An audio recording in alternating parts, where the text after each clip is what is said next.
Na 2000 kvadratnih metrih velikem razstavišču Kiblinega portala je večinoma na velikih formatih razstavljenih okoli 100 slik 31 umetnikov iz vse Slovenije, ki so študirali pod mentorstvom Metke Krašovec, prejemnice Prešernove nagrade za življenjsko delo leta 2017. Najprej predstavljamo Metko Krašovec kot umetnico, kjer predstavljamo pravzaprav en kronološki pregled njenega dela, torej od kolažev do slik, do risb, ki jih je delala tudi v letu 2012, 2013 in tako naprej.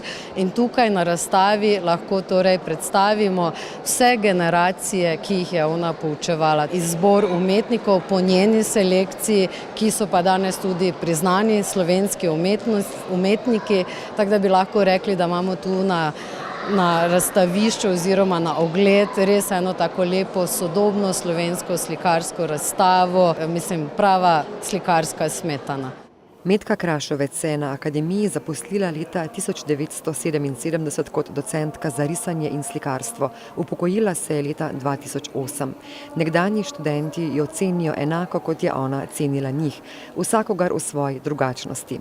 Sama se je o svojem slikarstvu izrekla kot o približevanju popolnosti, kar pomeni, da ob pogledu na njeno sliko slišimo tišino oziroma svoj notranji zvok. Metka je bila, tisti prvi vtis je bil tak, se je kazala kot zelo stroga, recimo kot taka, na začetku nas je vse malo ustrašila, nam je dala vedeti, da nimamo pojma, potem se je pa seveda izkazala kot pedagoginja, nam je puščala predvsem veliko svobode.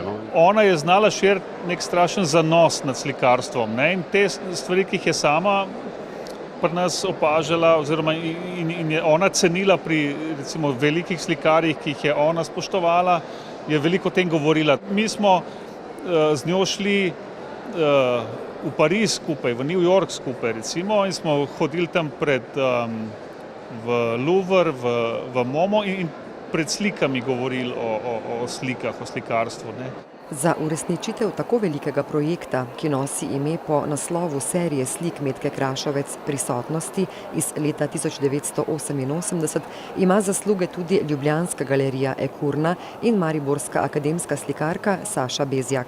Največ nam je pedagoško dala s tem, ko je prepoznala v tebi nekaj tega, kar ona sicer ni počela, pa te je tam predlagala, iskala za tebe in ti dala informacije, da si lahko razvijal neki umetniški stil ali pač neko znanje. Kakšna slikarka ste, kako se vidite sami, to je najtežje nekako povedati, ampak recimo... Jaz bom zdaj en taki slasten izraz uporabila, Vsi moji, ki so danes tukaj, bi me kregali, ampak bom izkoristila priložnost, sebe definiram kot primitivno slikarko. Razstava, ki na tako človeški imenovalec, kot je skupni učitelj, postavlja tako raznolike umetniške izraze in presega odnos učenec-učitelj, je odprta do 30. junija.